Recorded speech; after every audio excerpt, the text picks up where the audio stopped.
Queridos irmãos, queridas irmãs, esse vídeo é de número 119, livro de Sueli Carlos Schubert, nome do livro Obsessão e Desobsessão, o tema As Consequências da Obsessão. Tema maravilhoso, né? As consequências da obsessão. Então aqui nesse tema nós vamos ficar sabendo as consequências da obsessão, porque tudo tem uma consequência, né? Tudo gera uma consequência. Então, como nós já esclarecemos, tentamos esclarecer um pouquinho, é lógico que não falamos tudo a respeito, né? A respeito desse trecho do Livro dos Médiuns de Allan Kardec, item 254, que tivemos a oportunidade de ler e esmiuçar um pouquinho. Nós não falamos tudo, né? Nós não descrevemos as histórias todas que nós sabemos que ocorreram no Brasil e no mundo no século XIX, no século XX, na área da psiquiatria, quando eles tentavam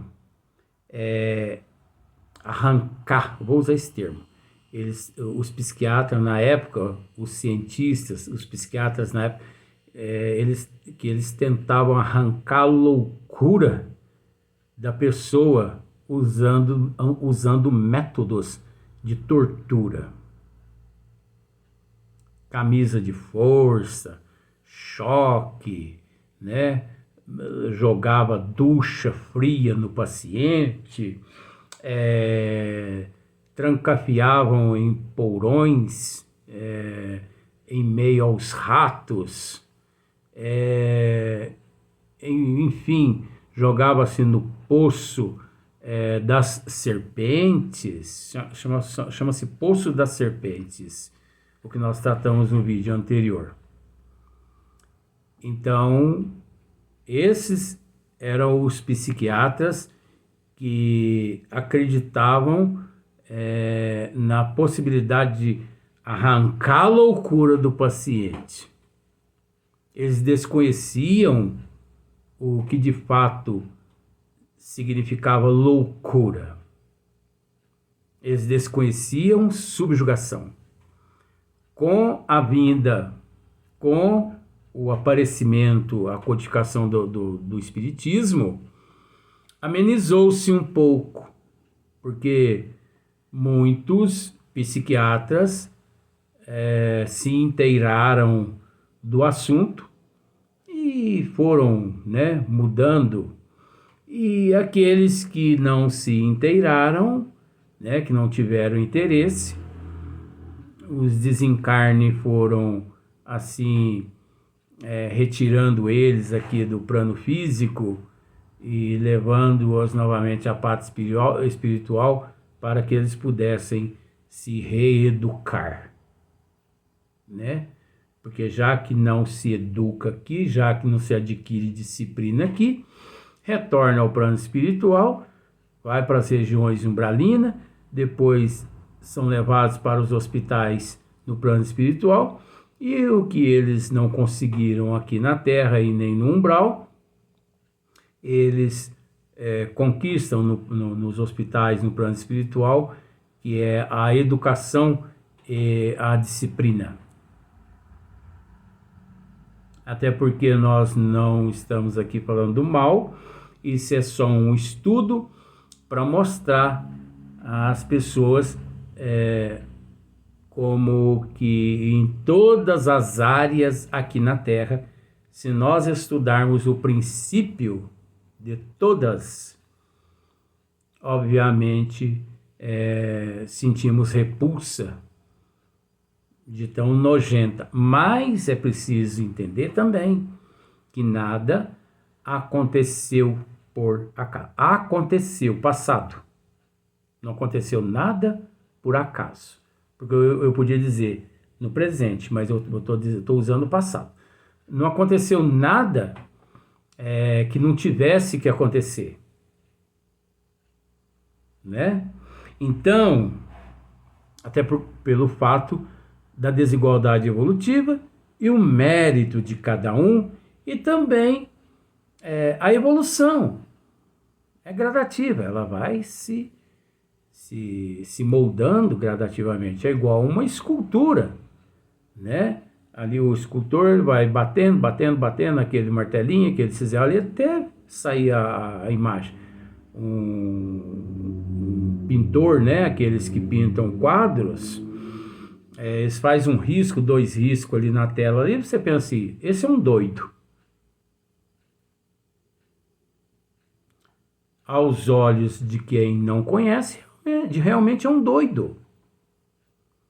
Mas quando ele começa a jogar a tinta na tela e que começa a dar forma, você para e pensa, você pensa assim, meu Deus,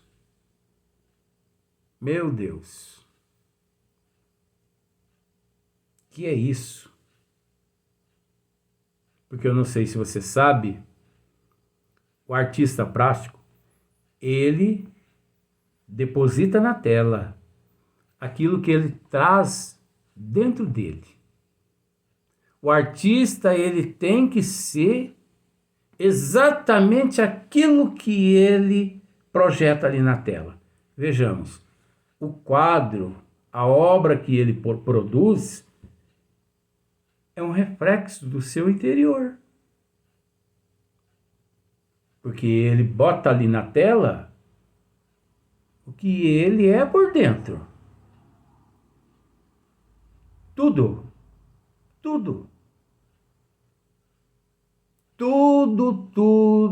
que a pessoa faz, ele só faz porque ele é daquele jeito por dentro. O comportamento ético, moral, o psíquico, o sócio, o econômico, os transtornos emocionais, psicológicos, tudo externamente é o reflexo do que a pessoa é por dentro. Por isso que nós não podemos julgar ninguém. Porque como julgar negativamente, né? Porque existe o julgamento que é o pró. Mas existe o julgamento, o contra. O pró, nós podemos julgar. Nossa, mas que obra linda! Mas e o julgamento negativo? O contra? Nós não temos o direito de julgar. Porque tudo é um reflexo do interior do indivíduo. Então não se esqueça isso. Só transfere para a tela aquilo que a pessoa é por dentro. Ah, mas não é porque a pessoa viu no plano espiritual, assim por diante. Mas você consegue entender que ver uma paisagem no plano espiritual, registrá-la em sua mente, ao ponto de depositá-la em uma tela, também não é para qualquer um. Então a pessoa é o que é desde o momento que deixa o corpo e vai até as regiões ver essas paisagens. Porque quantos milhões saem do corpo e vão a regiões umbralinas que se pudesse ser retratadas, obviamente, assustaria a humanidade. Quantas obras são escritas na Terra pelos escritores que não satisfaz a auto-reforma íntima e moral de ninguém. E quantas obras de certos escritores que dá até prazer você ler, estudar, né?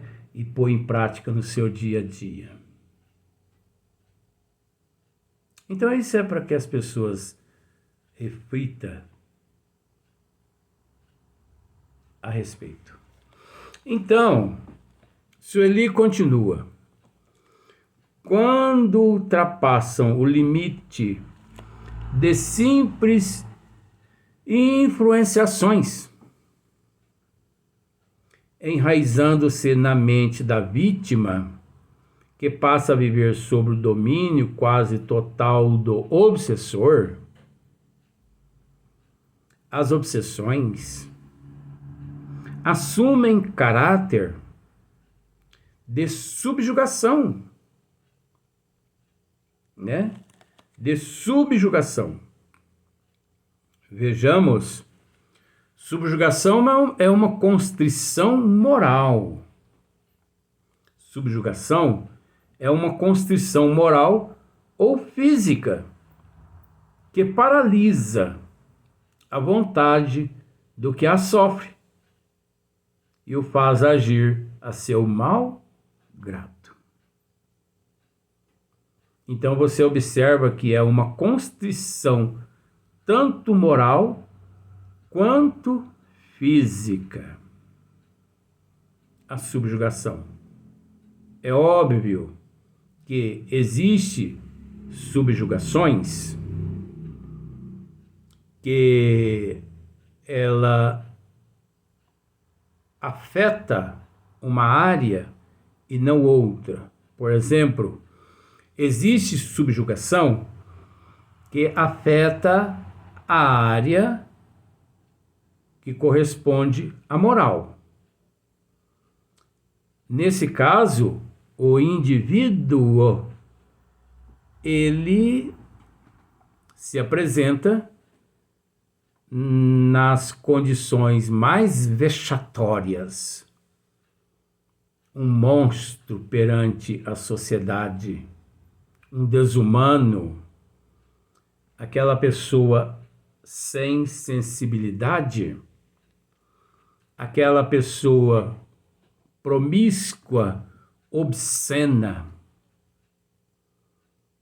aquela pessoa que não se preocupa com a vida de ninguém e que chega ao cúmulo, né, de destruir quem quer que seja,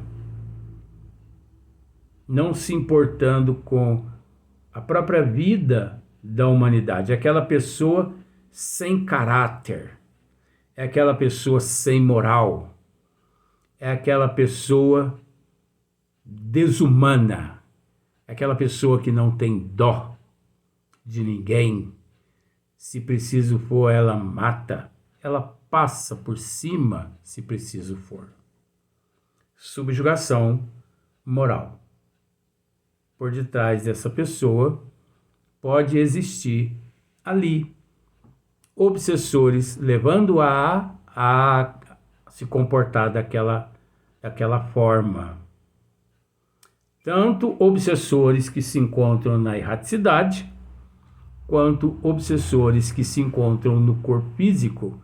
E também não podemos nos esquecer da auto-obsessão, quando o próprio indivíduo ele é capaz de subjugá-lo moralmente.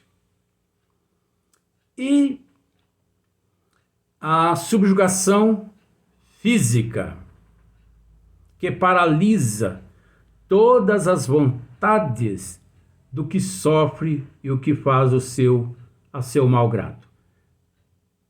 Paralisa todo o corpo físico, paralisando toda a sua vontade, paralisando o teu raciocínio, a tua forma de pensar, paralisando os teus membros físicos, transformando-o em um moribundo. transformando-o em um robô que não pensa, que atrofia as articulações do bom senso, da prudência. Então, paralisa o corpo físico da pessoa, transformando o corpo físico da pessoa num depósito de enfermidades, num depósito de doenças físicas, que quando procura o médico constata centenas de enfermidades.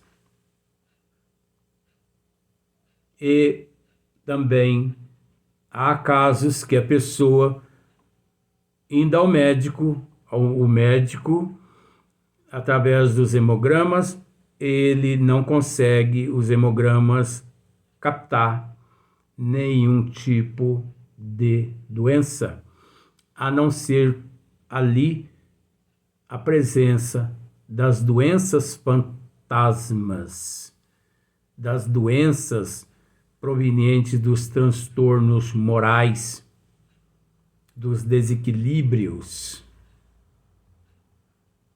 das predisposições que traz aquele indivíduo. Então vejamos bem, podemos usar o processo, a complexidade, tamanha, envolvido em meio a todas essas situações. Então, sobre o domínio quase total do obsessor, as obsessões aumentam, assumem caráter de subjugação. Aí aqui Sueli usa um outro termo, ou possessão, e ocasionam certos danos ao organismo do obsidiado. É preciso entender essa questão agora. Subjugação ou possessão, né, que ocasionam sérios danos ao organismo do obsidiado. É óbvio que se nós recorrermos ao livro dos médios, no capítulo 23, né, da obsessão, você devia recorrer no item número 240 e depois no número 241, nós vamos ler para você ver, porque Hippolyte Léon Denisard Rivail, ele aboliu esse termo, possessão. Observemos, a subjugação é uma constrição que paralisa a vontade daquele que a sofre e o faz agir a seu malgrado. Numa palavra, o paciente fica sob um verdadeiro jugo. Nós já tratamos a respeito da questão. Agora vamos para a possessão, porque muitos acreditam fielmente, até hoje, ano de 2023, no termo possessão. Vejamos. No livro dos médiuns, na questão 241, então Kardec diz assim: dava-se outrora o nome de possessão ao império exercido por maus espíritos, quando a influência deles ia até a aberração das faculdades da vítima. A possessão seria para nós sinônimo da subjugação. Por isso, dois motivos deixamos de adotar esse termo.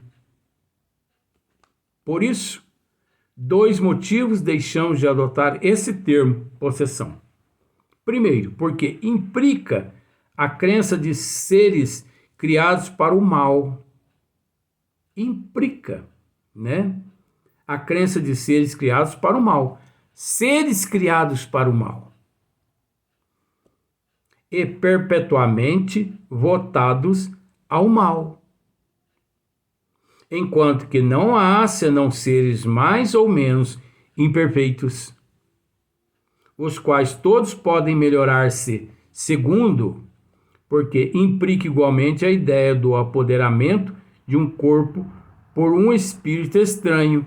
Olha só, porque implica igualmente a ideia do apoderamento de um corpo por um espírito estranho. Então, espírito nenhum apodera-se do teu corpo perpetuamente. Por exemplo, dando-se um exemplo. Você está aí e tal. De repente, o espírito da tua avó, vamos pensar assim, vem e apodera-se do teu corpo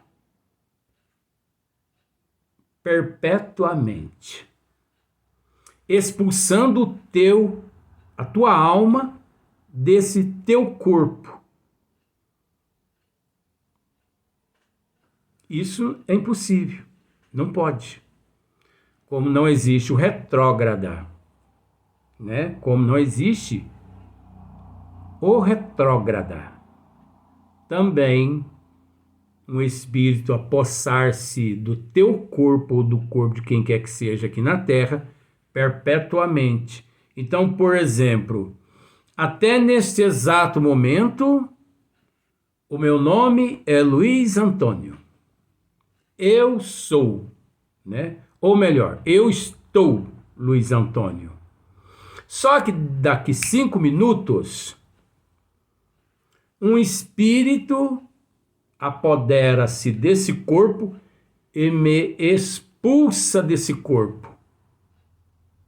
E daí em diante, ele assume a identidade dele. Por exemplo, Gervásio Antônio da Silva. E ele vai aos departamentos e ele providencia os documentos dele, de Gervásio Antônio da Silva, e dali em diante você entendeu? Ele assume esse corpo e me expulsa desse corpo. Isso não pode, né? De uma espécie de coabitação, ao passo que o que há de apenas constrangimento. A palavra subjugação exprime perfeitamente a ideia. A melhor palavra é o termo subjugação. Assim, para nós não há possessos, no sentido vulgar do termo. Há somente obsidiados, subjugados e fascinados. Né? Assim, para nós, Kardec dizendo, não há possessos, no sentido vulgar do termo. Há somente obsidiados, subjugados e fascinados. Então nós devemos esquecer esse termo possessão.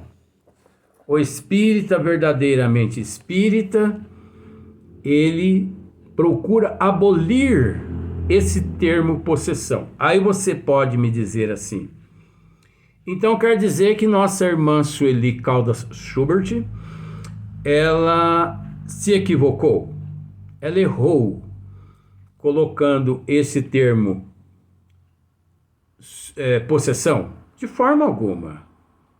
Veja bem, ao organismo do obsidiado surge assim distúrbios variados, difíceis de serem diagnosticados com precisão e difíceis até de serem constatados, né? Mas com relação ao item anterior, voltando, as obsessões assumem caráter de subjugação ou possessão. Nossa irmã disse isso. Ou possessão, e ocasionam sérios danos ao organismo do obsidiado. Nós temos que entender que todo mundo tem o seu lado individual, o seu lado pessoal, né? Que em determinado momento a influência individual, pessoal, né? Pelo fato de todos nós nos encontrarmos no corpo físico, escapa, né? Aqui ou ali,